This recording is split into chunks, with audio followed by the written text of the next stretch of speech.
ប្រិមិត្តទាំងអស់គ្នាប្រិមិត្តពិតជាបានឃើញនៅចំណងជើងរឿងមួយនេះតែវាបានបង្ហាញយ៉ាងច្បាស់ថាសាច់រឿងរបស់យើងនៅយុគនេះនឹងនិយាយអំពីអ្វីនេះគឺជាព្រឹត្តិការណ៍ដែលពួកយើងទាំងអស់គ្នាបានឆ្លងកាត់រួចមកហើយនិងបានដឹងយ៉ាងច្បាស់អំពីជំងឺដ៏កាចសាហាវមួយកាលពី7ឆ្នាំមុននោះគឺជំងឺ COVID-19 ជំងឺនេះបានរីករាលដាលយ៉ាងខ្លាំងមានប្រជាជនខ្មែរជាច្រើនពាន់នាក់បានឆ្លងនិងបានស្លាប់ដោយសារតែជំងឺមួយនេះកាលនោះដើម្បីការពារខ្លួននិងការពារនៃការរីករាលដាលនៃជំងឺមួយនេះប្រមុខរាជរដ្ឋាភិបាលបានចេញសេចក្តីប្រកាសបិទគប់នៅតំបន់មួយចំនួននៅក្នុងរាជធានីភ្នំពេញនិងនៅតាមបណ្ដាខេត្តមួយចំនួនផងដែររំលឹកនៅពេលនោះក្រុមហ៊ុនមួយចំនួនធំបានប្រើប្រាស់វិធីសាស្ត្រធ្វើការពីផ្ទះដើម្បីបង្ការនៃការឆ្លងជំងឺហើយក្រុមហ៊ុនមួយចំនួនទៀតក៏បានបញ្ឈប់បុគ្គលិករបស់ខ្លួនដើម្បីរក្សានូវស្ថិរភាពហិរញ្ញវត្ថុក្រុមហ៊ុនរបស់ខ្លួនផងដែរយោងតាមរយៈព្រឹត្តិការណ៍មួយនេះខ្ញុំមានសាច់រឿងមួយទាក់ទងនឹងព្រឹត្តិការណ៍នេះផងដែរដែលសាច់រឿងនេះគឺជាសាច់រឿងពិតរបស់ខ្ញុំផ្ទាល់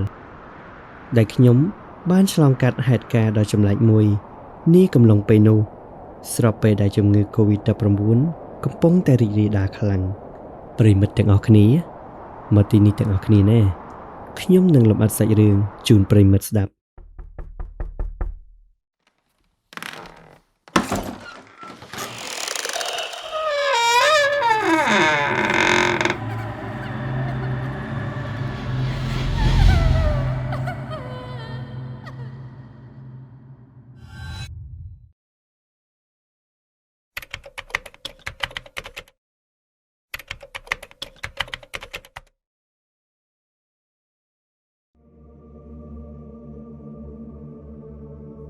ប្រិមិត្តទាំងអស់គ្នា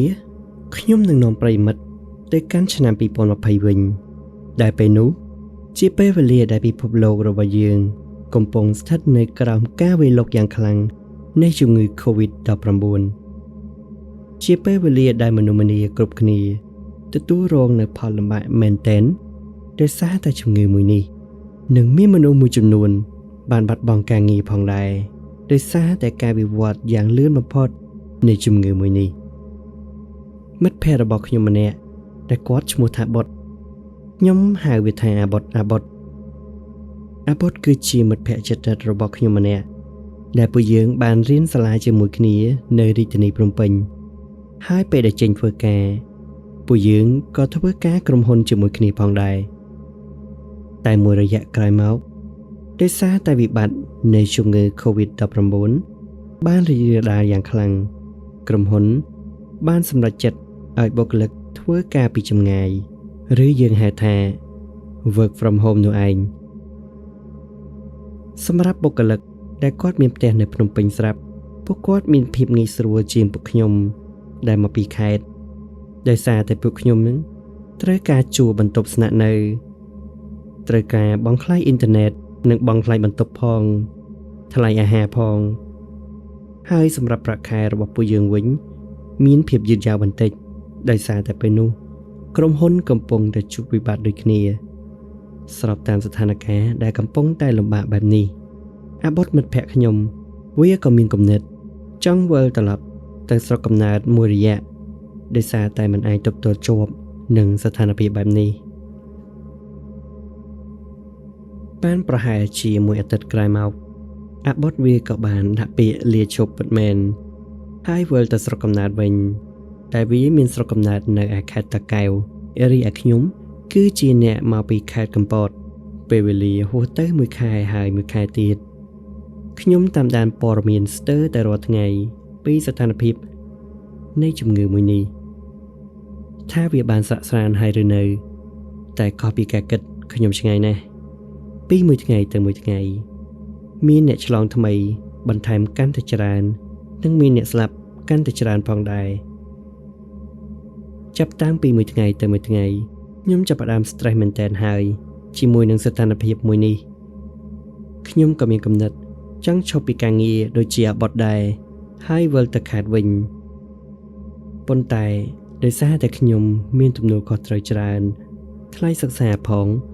និងគ្រួសារផងប្រសិនបើខ្ញុំឈប់ពីការងារឬអត់ការងារធ្វើវាពិតជាលំបាកជាក់ជាមិនខានតែចៃដន្យអីពេលដែលកំពុងតែគិតច្រើននោះស្រាប់តែ Messenger របស់ខ្ញុំហ្នឹង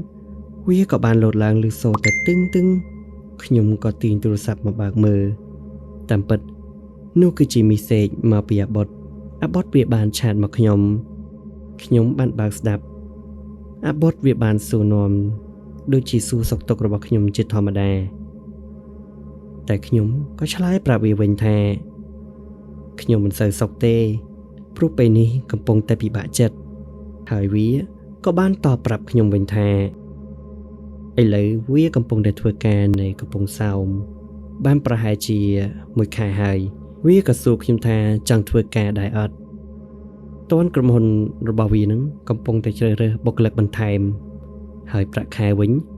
ក៏ល្អទៀតផងខ្ញុំឮហើយខ្ញុំក៏ប្រាប់វាថា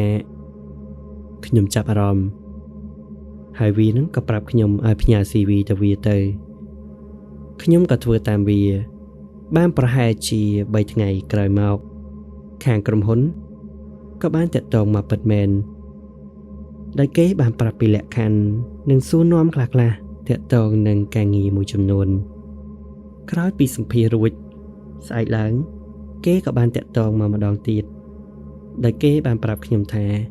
ខ្ញុំបានជាប់ក្នុងការសម្ភាសន៍មួយនេះហើយនឹងកំណត់ថ្ងៃឲ្យឡើងមកធ្វើការខ្ញុំសប្បាយចិត្តណាស់ខ្ញុំក៏បានដាក់ពាក្យលាឈប់ពីក្រុមហ៊ុនចាស់របស់ខ្ញុំ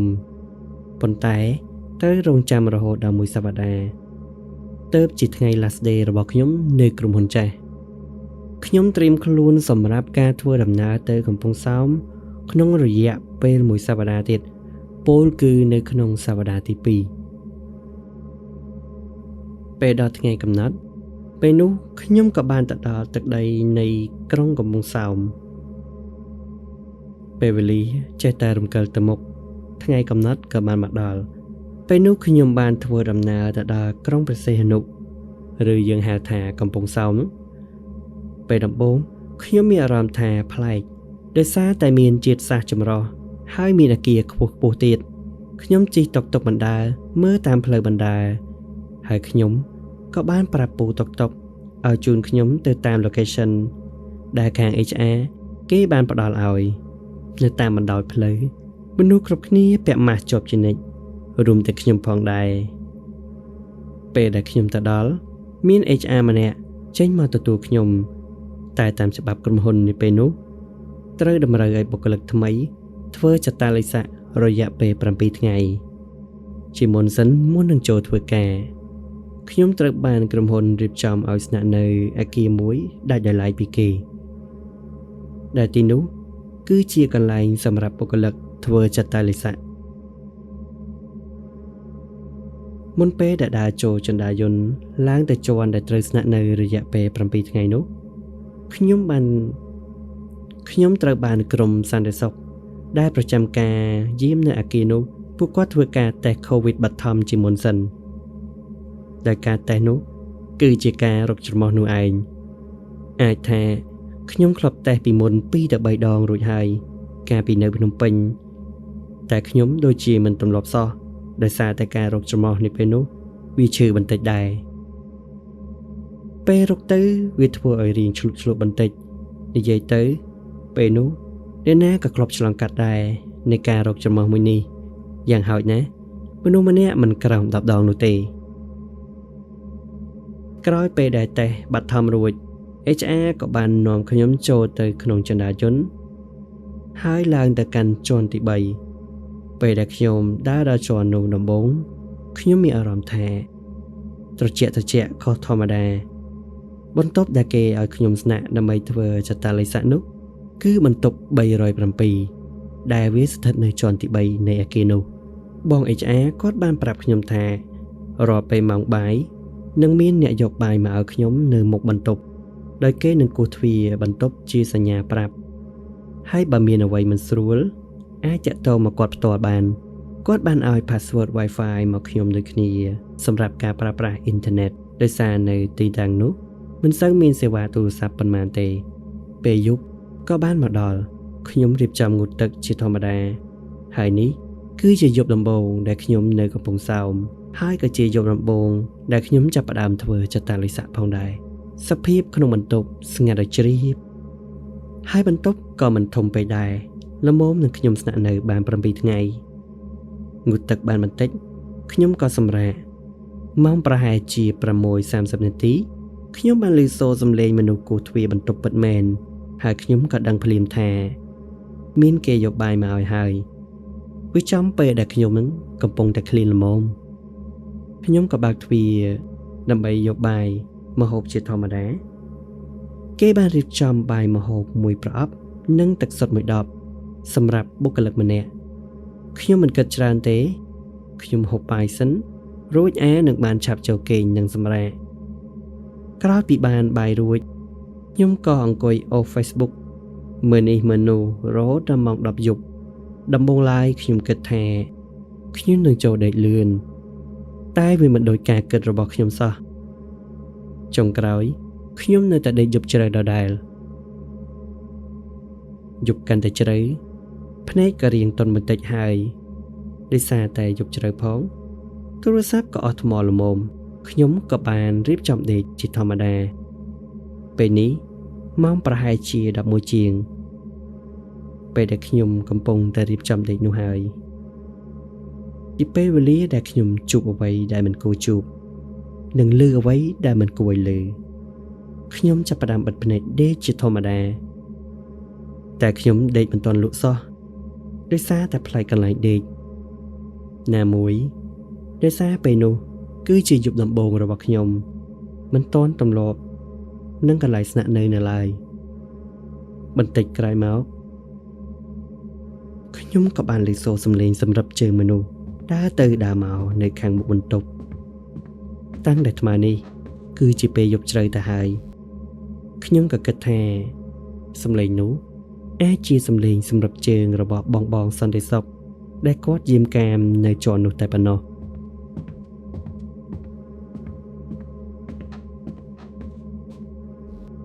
តែសំឡេងនោះហាក់ដូចជាឮទៅមិនព្រមស្ងាត់សោះ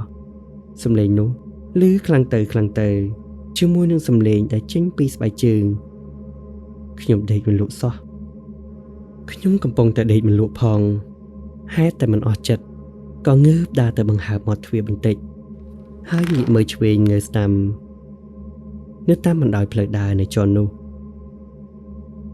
តែដូចជាមិនឃើញមាននរណាម្នាក់សោះគ្រប់យ៉ាងស្ងាត់ឲ្យជ្រាបខ្ញុំក៏បិទទ្វារវិញហើយចូលទៅដេកវិញទាំងអារម្មណ៍ឆ្ងល់ថាសំឡេងដែលដើរទៅដើរមកអំបញ្ញមិញនេះជាសំឡេងអ្វីហើយមានមនុស្សដើរទៅដើរមកដោយបែបណាពេលដែលខ្ញុំបើកទ្វារហើយអ្វីមិនឃើញមានមនុស្សខ្ញុំមិនគិតច្រើនទេខ្ញុំក៏សម្ងំដេកវិញដោយគិតថាវាមិនមានអ្វីច្រើននោះទេពេលដែលសម្ងំដេកនោះខ្ញុំក៏ស្រាប់តែឮសូរសំឡេងចម្លែកមួយទៀតដែលសំឡេងនោះវាមិនមែនជាសំឡេងសម្រាប់ជើងទៀតនោះទេប៉ុន្តែសំឡេងនោះគឺជាសំឡេងមនុស្សកំពុងតែលាងចានលាងឆ្នាំងដោយសារតែឮសូរផងផាំងហើយដូចជាមានសំឡេងមនុស្សកំពុងតែធ្វើម្ហូបទៀតផងខ្ញុំព្យាយាមស្ដាប់តាមដែលខ្ញុំអាចស្ដាប់បានហាក់ដូចជាមានសំឡេងមនុស្សស្រីកំពុងតែនិយាយគ្នាទៀតផងខ្ញុំនឹកឆ្ងល់ណាស់ពេលដែលខ្ញុំមកបន្ទប់នេះដំបូងដូចជាមិនឃើញមានមនុស្សណាម្នាក់សោះនៅក្បែរបន្ទប់របស់ខ្ញុំហើយមុននេះក៏មិនមានឮសូរសំឡេងមនុស្សដែរប៉ុន្តែមិនដេចក៏ឮសំឡេងមនុស្សស្រីកំពុងតែនិយាយគ្នាទៅវិញនៅពេលនេះ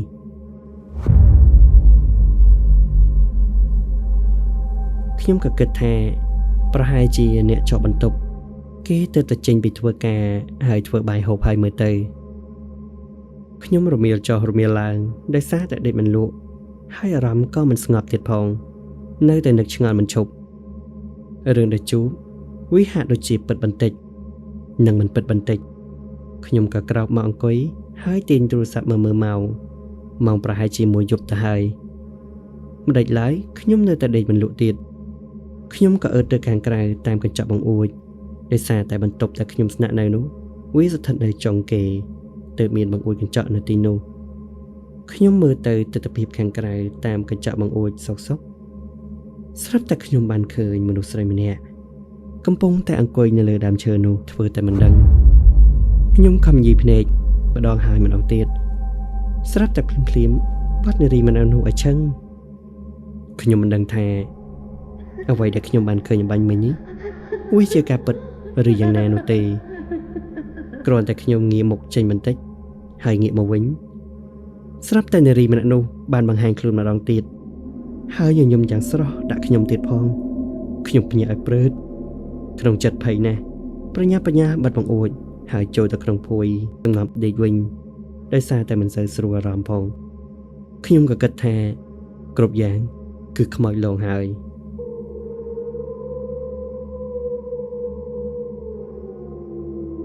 ឆ្លងកាត់ពេលវេលាព្រឺព្រួចអស់ពេញមួយយប់ព្រឹកស្អែកខ្ញុំក៏ភ្ញាក់ពីដេកមកជាធម្មតាប៉ុន្តែមានអារម្មណ៍ថាមិនសូវស្រួលខ្លួនប៉ុន្មាននោះទេដោយសារតែយប់មិញមិនសូវបានដេកផងប្លែកកន្លែងហើយថែមទាំងខ្មោចលងទៀត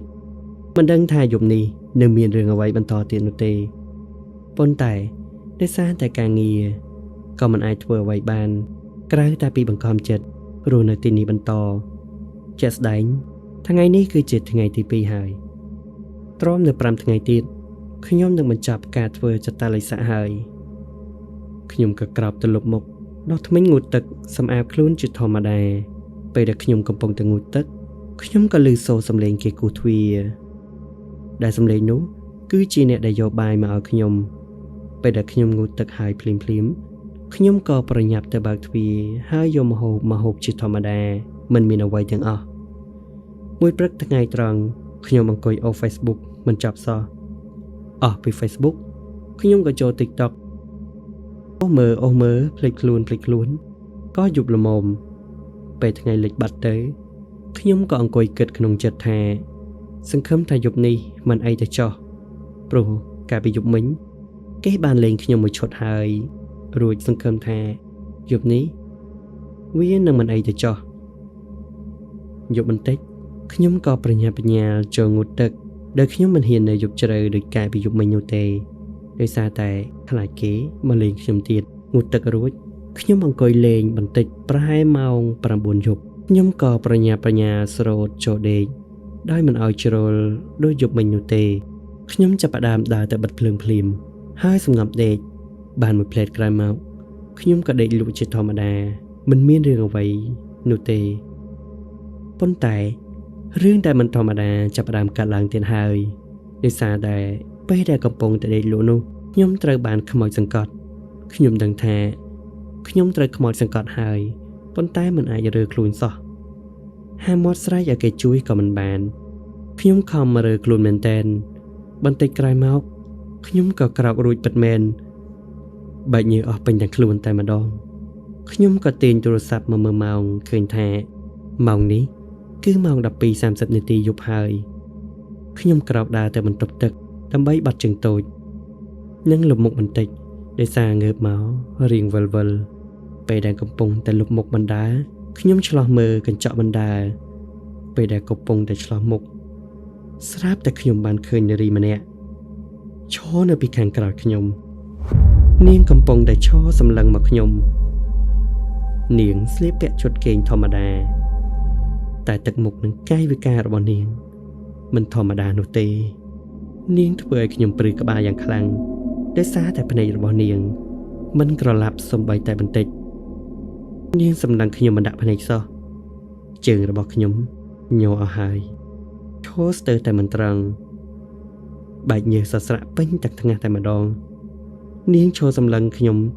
យូរមែនតែនខ្ញុំមើលទៅនាងតាមកញ្ចក់ឃើញយ៉ាងច្បាស់ខ្ញុំដឹងថានាងមិនមែនជាមនុស្សនោះទេពេលដែលខ្ញុំងាកក្រោយភ្លាមស្រាប់តែបាត់នាងមួយប្រព្រឹត្តភ្នែកសោះមនុស្សឈរឲ្យចងល់ស្រាប់តែបាត់ខ្លួនលឿនខ្ញុំចាប់ផ្ដើមភ័យហើយដោយសារតែមិនច្បាស់ក្នុងចិត្តខ្ញុំគិតថាគេមកហើយខ្ញុំដើរតិចតម្រង់ទៅក្រែដេកវិញ ទាញភួយមកដណ្ដប់និងព្យាយាមបិទភ្នែកហើយសំងំខ្ញុំសង្ឃឹមថានឹងឆ្លងផុតយប់នេះចុះមិនទាន់នឹងបាន5នាទីស្រួលផងខ្ញុំក៏ស្រាប់តែឮសូរសំឡេងមនុស្សគូទ្វារបន្ទប់របស់ខ្ញុំឮសូរតុកតុកម្ដងជាពីរដងបេះដូងរបស់ខ្ញុំលោតញ័រដល់ហើយឮសូរតែដឹបតែម្ដងខ្ញុំមិនជឿថាសំឡេងនោះគឺជាសំឡេងដែលគោះចេញពីអ្នកដែលដើរដាក់ម្ហូបនោះទេតែវាអាចជាទង្វើរបស់វិញ្ញាណនោះតែម្ដងខ្ញុំព្យាយាមមិនខ្វល់និងព្យាយាមសម្ងំដេកទាំងអារម្មណ៍ភ័យខ្លាចតែគេមិនឲ្យខ្ញុំបានដេកសុខនោះទេខ្ញុំមិនដឹងថាតើវិញ្ញាណនោះមានបំណងអ្វីខ្យល់បក់មែកឈើពីដើមឈើដែលនៅក្បែរបង្អួចនោះឲ្យរវិចសំឡេងខ្យល់វូវូឮសូរពីក្នុងបន្ទប់ជាន់នេះស្ងាត់ចម្លែកណាស់ខ្ញុំសង្ស័យណាស់ថាជាន់នេះមានតែខ្ញុំម្នាក់ទេដឹងដែលស្នាក់នៅភ្លាមនោះខ្ញុំក៏ស្រាប់តែឮសូរសំឡេងមនុស្សស្រីនិយាយជជែកគ្នាទៀតហើយកាលពីម្សិលមិញខ្ញុំគិតថាប្រហែលជាអ្នកជាប់បន្ទប់គេទើបតែចេញពីធ្វើការហើយក៏ជជែកគ្នាលេងតែប៉ុណ្ណឹងតែថ្ងៃនេះខ្ញុំមិនគិតបែបនេះនោះទេវាពិតជាចម្លែកពិតមែនខ្ញុំប្រាប់ខ្លួនឯងថាទោះបែបណាក៏ត្រូវតែទ្រាំឲ្យដល់ថ្ងៃស្អែកឲ្យបានហើយស្អែកឡើងខ្ញុំនឹងប្រាប់ទៅ HR ដើម្បីសុំដូរបន្ទប់ដោយសារតែខ្ញុំមិនអាចទ្រាំទ្របានរហូតដល់5ថ្ងៃទៀតនោះទេព្រឹកឡើងភ្នែកខ្ញុំឡើងខ្មៅអស់ហើយដោយសារតែមិនបានដេកពេញមួយយប់ទៅហើយខ្ញុំក៏ទាញទូរស័ព្ទហើយទេទៅកាន់ HR ភ្លាមហើយខ្ញុំក៏ប្រាប់រឿងនេះទៅកាន់បង HR ពេលដែលគាត់ស្ដាប់រួចគាត់ក៏សើចបន្តិចហើយខ្ញុំពិតជាចម្លែកក្នុងចិត្តខ្លាំងមែនទែនហើយខ្ញុំក៏បានសួរគាត់ថាបងមិនដេចបានជាបងសើចអញ្ចឹងអូមិនអីទេគ្រាន់តែប្លែកក្នុងចិត្តបន្តិចបងតែមិនអីទេចាំខ្ញុំឲ្យគេរៀបចំបន្ទប់ថ្មីសម្រាប់បងហើយខ្ញុំក៏បន្តសួរគាត់ទៀតថាបងតើជាន់ទី3នៃអគារនេះខ្ញុំស្នាក់ទៅតែម្នាក់ឯងមែនដែរទេហើយខ្ញុំក៏សួរគាត់បន្តទៀតថាជាន់ទី3នៃអគារនេះបាទបងត្រូវហើយមានតែបងម្នាក់ឯងទេពេលខ្ញុំស្ដាប់ឮបង HR និយាយរួចខ្ញុំក៏គក់ទ្រង់ហើយក៏និយាយថាបថោបងខ្ញុំខ្មោចលងតែម្នាក់ឯងចឹងបង HR គាត់ក៏បន្តនិយាយថាគាត់មិនលាក់បាំងនឹងខ្ញុំទេដោយសារតែបុគ្គលិកមុនក៏ជួបបែបនេះដូចគ្នាតែគាត់មិននឹកស្មានថារឿងនេះវានៅតែបន្តមានរហូតមកដល់ពេលនេះហើយភាគច្រើនអ្នកដែលគាត់បានជួបគាត់តែងតែសុំបដូរបន្ទប់រហូតខ្ញុំក៏តបទៅគាត់វិញថាបើសិនជាបងដឹងថាបន្ទប់នេះមានបញ្ហាហេតុអ្វីបានជាបងនៅតែនាំខ្ញុំមកបន្ទប់មួយនេះគាត់ក៏បានឆ្លើយតបនឹងខ្ញុំវិញថាមិនមែនខ្ញុំចង់ធ្វើបាបបងទេតែថៅកែរបស់ខ្ញុំគាត់ជាអ្នករៀបចំបន្ទប់នេះឲ្យថៅកែជនជាតិចិនគាត់មិនសូវជឿរឿងខ្មោចព្រាយបិសាចអីនោះទេសុំទោសផងណែបងខ្ញុំស្ដាប់ឮបង HR និយាយរួចខ្ញុំក៏គិតក្នុងចិត្តរួចក៏ដកដង្ហើមធំខ្ញុំមិនដឹងទេថាជាន់ដែលខ្ញុំធ្វើចិត្តលេសានោះមានតែខ្ញុំម្នាក់ឯងដែលស្នាក់នៅប្រសិនបើខ្ញុំដឹងថាមានតែខ្ញុំម្នាក់ឯងបែបនេះខ្ញុំក៏មិនប្រថុយបែបនេះដែរថ្ងៃនេះគឺជាថ្ងៃទី3ដែលខ្ញុំចូលមកខាងក្រោមដើម្បីបដូរបន្ទប់ទៅអគារមួយទៀតដែលនៅក្បែរនោះហើយខ្ញុំក៏ជួបពូសន្តិសុខម្នាក់នៅខាងក្រោមអគារហើយខ្ញុំក៏បានឆ្លៀតសួរគាត់បន្តិចពូសុំសួរពូមួយកាលពីយប់ម្សិលមិញពូមានយាមនៅខាងក្រោមដើមឈើនេះដែរឬទេពូសន្តិសុខគាត់ញញឹមហើយគាត់ក៏ឆ្លើយប្រាប់ខ្ញុំថានឹងម្សិលមិញពូយាមនៅគោលដៅនេះកាលពីយប់មុនទៅតែបដូរវេនមកវេនព្រឹកនាថ្ងៃនេះទេហើយខ្ញុំក៏បន្តសួរគាត់ទៅទៀតថាពូមានឃើញអ្វីចម្លែកកាលពីយប់ម្សិលមិញដែរអត់ហើយគាត់នឹងក៏បានឆ្លើយមកខ្ញុំថាទេពូដូចជាមិនឃើញមានអីប្លែកផងសភាពការស្ងប់ស្ងាត់ធម្មតាហើយមានអ្វីមែនក្មួយខ្ញុំញញឹម ហើយក៏ប្រាប់គាត់វិញថាអូអត់អីទេពូខ្ញុំក៏ដើរចេញទៅអគារថ្មីទៅពេលដែលកំពុងដើរបណ្ដើរខ្ញុំក៏គិតបណ្ដើរហេតុអ្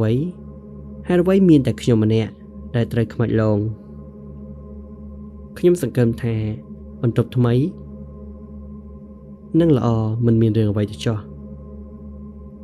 ច្បាស់ណាស់វាគឺជាការគិតរបស់ខ្ញុំពិតមែនបន្ទប់ថ្មីមិនមានអ្វីចម្លែកសម្រាប់ខ្ញុំនោះទេរស់នៅសុខសាន្តណាស់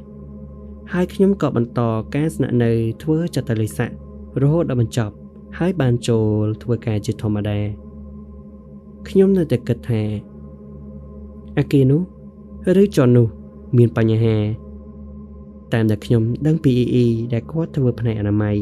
នៅកន្លែងនោះគាត់បានប្រាប់ខ្ញុំថាតាមពិតទៅជាន់នោះធ្លាប់មាននារីម្នាក់តាមពិតទៅនៅជាន់នោះធ្លាប់មាននារីម្នាក់ចងកសម្រាប់ខ្លួនស្លាប់កាលពីប្រហែលឆ្នាំមុនឯណោះ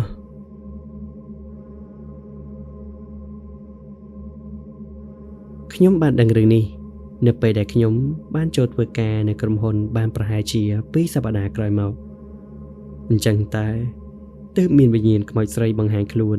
នៅជាន់នោះរហូតហើយសាច់រឿងមួយនេះវាមានតែប៉ុណ្ណឹងអាចថាជាសំណាងដែលគេមិនធ្វើអីគ្រាន់តែបង្ហាញខ្លួនឲ្យខ្ញុំឃើញតិចៗតែប៉ុណ្ណឹង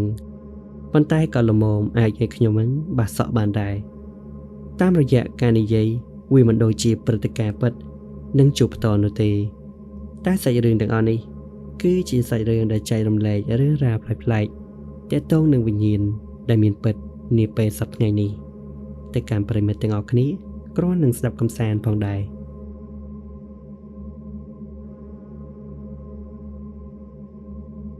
ហើយសម្រាប់សាច់រឿងរបស់យើងនៅថ្ងៃនេះក៏សូមចប់ត្រឹមតែប៉ុណ្ណេះសូមអរគុណទៅកាន់ប្រិមិត្តអ្នកស្ដាប់ទាំងអស់គ្នាសម្រាប់ការចំណាយពេលវេលាតាមដានស្ដាប់ការនិទានរបស់នីតិតាំងពីដើមរហូតដល់ចប់សូមជូនពរប្រិមិត្តទាំងអស់គ្នាមានសុខភាពល្អនិងសំណាងល្អហើយពួកយើងនឹងជួបគ្នាសាជាថ្មីជាមួយនឹងសាច់រឿងបន្ទាប់នៅពេលនេះពេលខ្ញុំនីតិ